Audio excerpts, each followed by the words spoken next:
Thank you so much, Brad. It's great to be here. It's great to be introduced by Brad, because you should never forget that Brad, as well as everything else he is a Shakespeare scholar. And I was thinking about that as I was following the conference on Twitter from the East Coast until late last night when I arrived. And I thought the same way that Shakespeare operated within the formal constraints of the sonnet.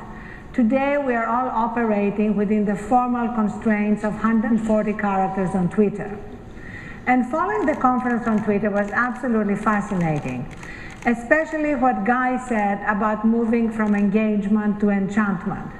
I totally loved that, especially because it fits perfectly as a segue to what I want to talk about today.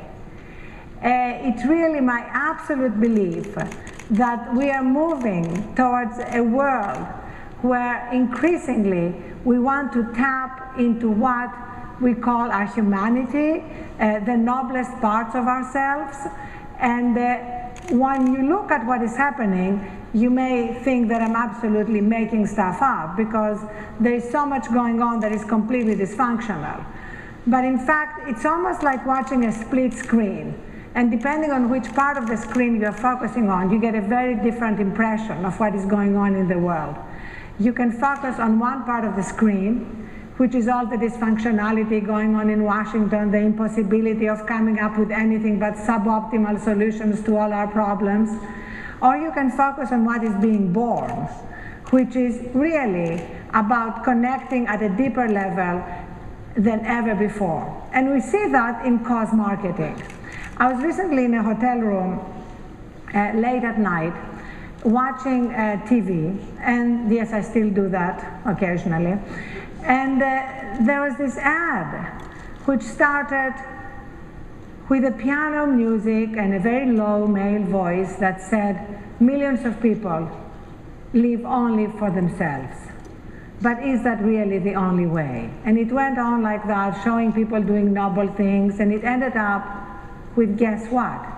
An ad for Chivas whiskey. So I thought to myself, you know, if Chivas whiskey is using nobility and doing something for others as a way to sell Chivas whiskey, then clearly, given that marketing and advertising are always leading indicators of what's happening in the culture, there is something going on, and we'd better identify it and tap into it very quickly. And of course, you see this trend towards cause marketing way beyond Chivas whiskey. You see it in, for example, what B. Stone said when he defined Twitter not as the triumph of technology, but as the triumph of humanity. And recently I was on a panel with Adam Bain, who's been brought in to monetize Twitter. And he said that the three keys to monetization are humor, huge deals, and humanity. And humanity is the key, because if we're actually moving towards an era when humanity is not just good for humanity, but good for the bottom line, something pretty dramatic is happening.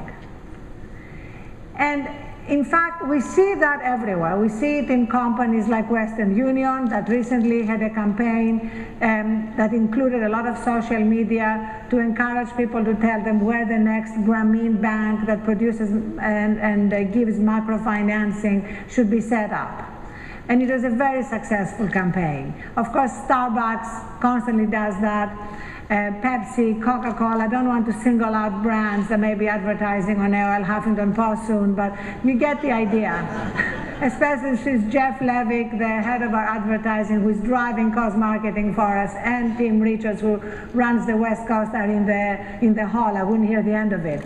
But my point is that there is something very profound happening. And whenever, as marketers, as media providers, as advertisers, we can tap into the zeitgeist, we have the wind on our back. Now, zeitgeist is an incredibly heavy German word that is untranslatable in English and even in Greek. But it does exist, and it's really about the spirit of the times. And I remember meeting Jonas Salk when I was writing a biography of Picasso in an earlier life. And just before he died, he said to me, we are moving from epoch A to epoch B. And epoch A, he defined as being about survival and competition, and epoch B as being about collaboration and meaning. So if we tap into this large trend that's happening, and in a way Guy is tapping into that with his book on enchantment, then we are tapping into something very profound. And it doesn't just affect our business, it affects our lives. Now, moving on to the second point, beyond cost marketing and humanity. There is something very connected to that, which is about the fact that we are moving more and more towards local. You know, just as we are hyper-connected on the global level, people are gravitating towards the local level, because it's not just all politics that is local, or human existence is ultimately local. And as things at the national level are increasingly dysfunctional, as I mentioned earlier, people can come to the local level and feel empowered. They can actually get things done.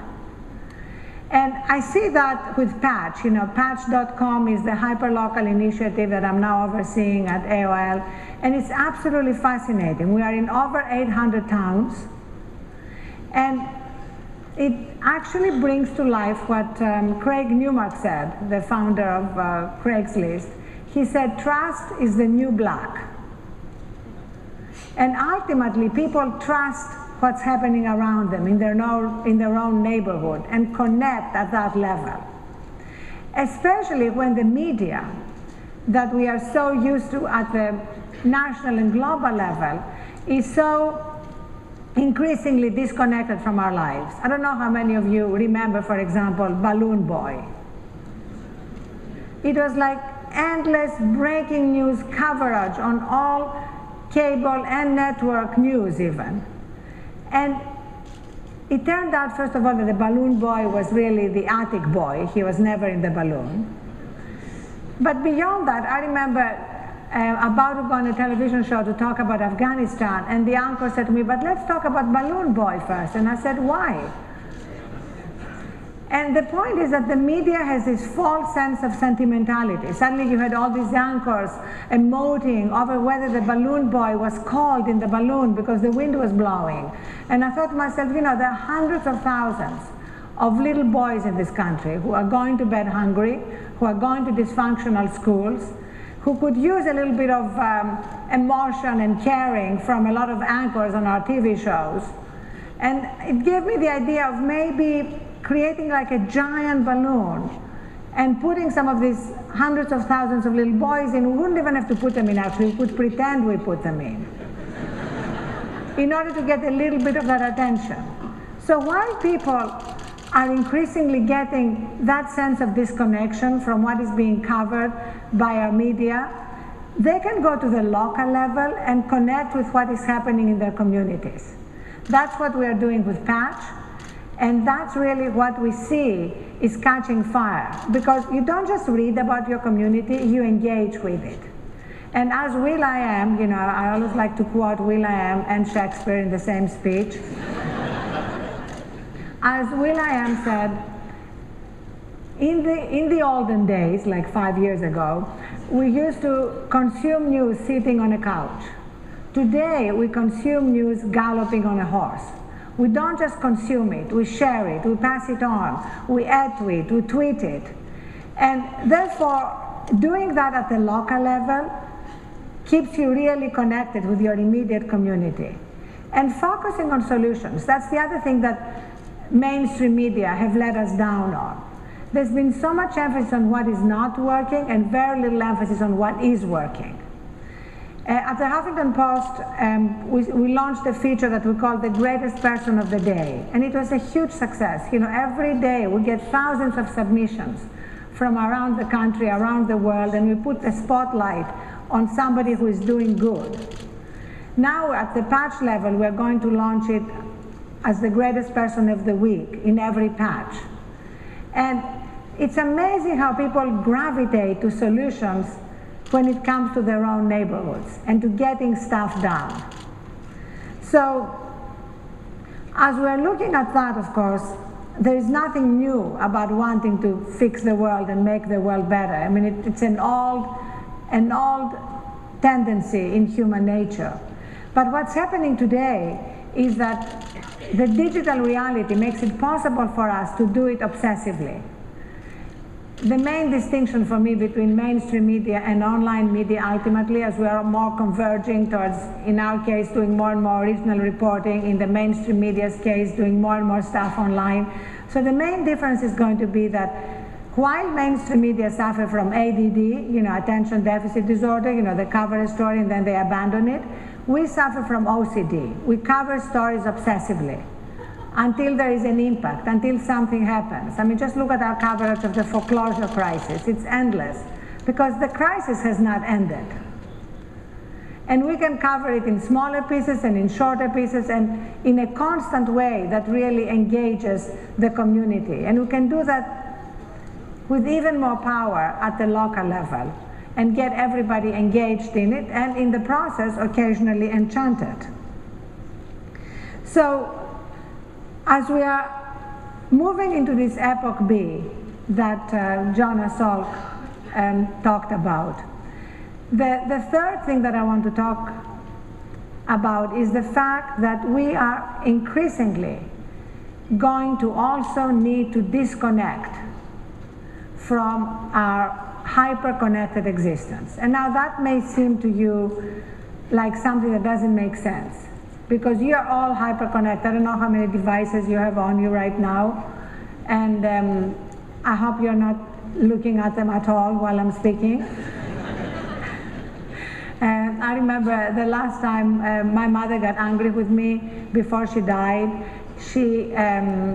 It was when I was looking at my email and talking to my daughters at the same time, and she looked at me, and in her very, very heavy Greek accent, if you think I have a heavy Greek accent, you have not heard my mother. She said to me, "I abhor multitasking."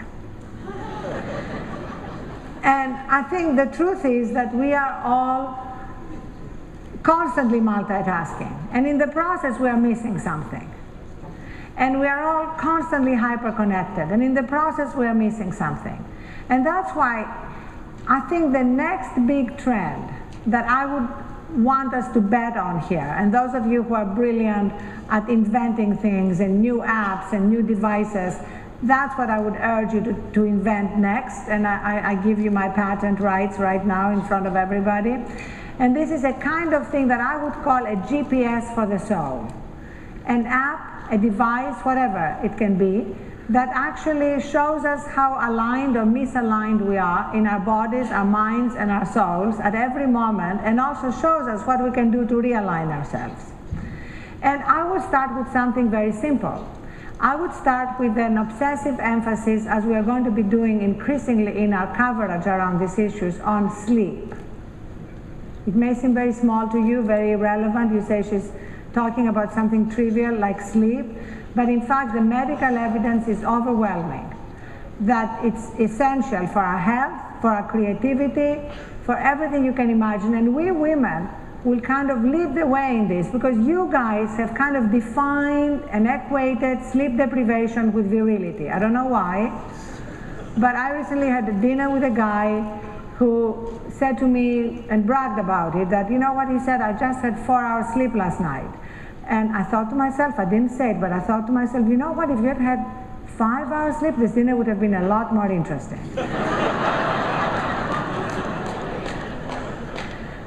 So the bottom line is that if we have an incredible plethora, we already have a lot of apps that can help you do a yoga class while you're at your desk, or at least in your office. We already have a lot of apps that have guided meditations or remind you to take some time off during the day. So these things already exist. But imagine if we created a killer app for optimal living. I know that as an editor, I encourage our reporters and our editors in this area of women, of living, of health, to keep focusing on all these ways that we can unplug and recharge, which is the way we call it. Because you know how we never would go to bed unless we're absolutely exhausted or drunk without plugging our devices in, at night, because we know otherwise they would be dead in the morning? Well, we don't pay the same attention to ourselves.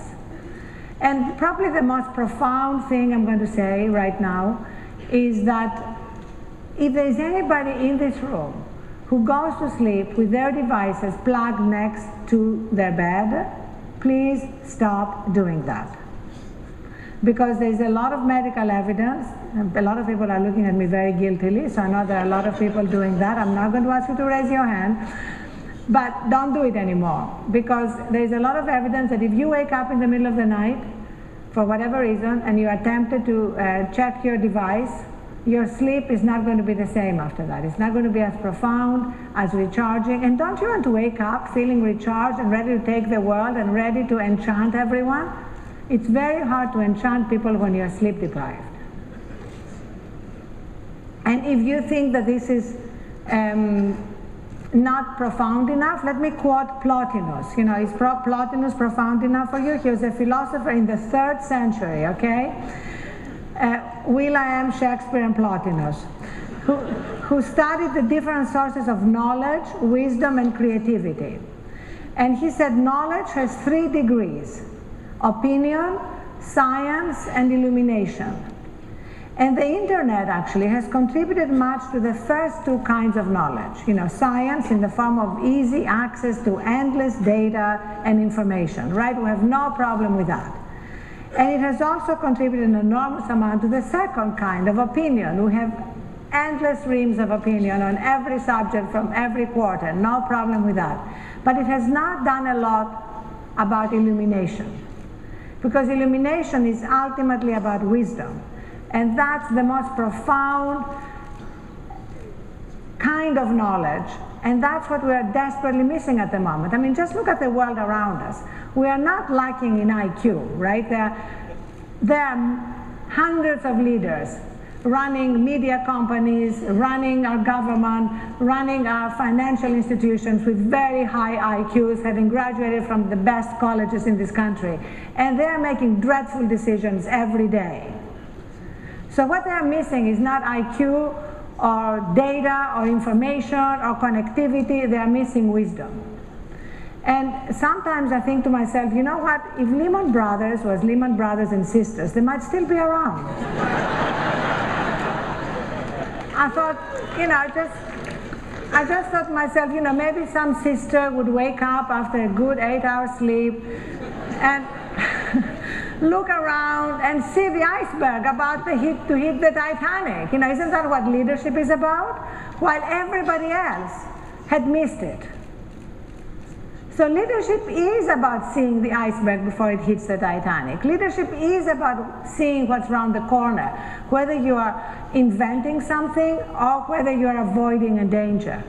And in order to get there, we need to actually learn to unplug, recharge, disconnect, and reconnect with ourselves. And that, I feel, is going to be one of the greatest trends as I look ahead and look into my crystal ball, which I do regularly after a good night's sleep, and see what the future is holding for us.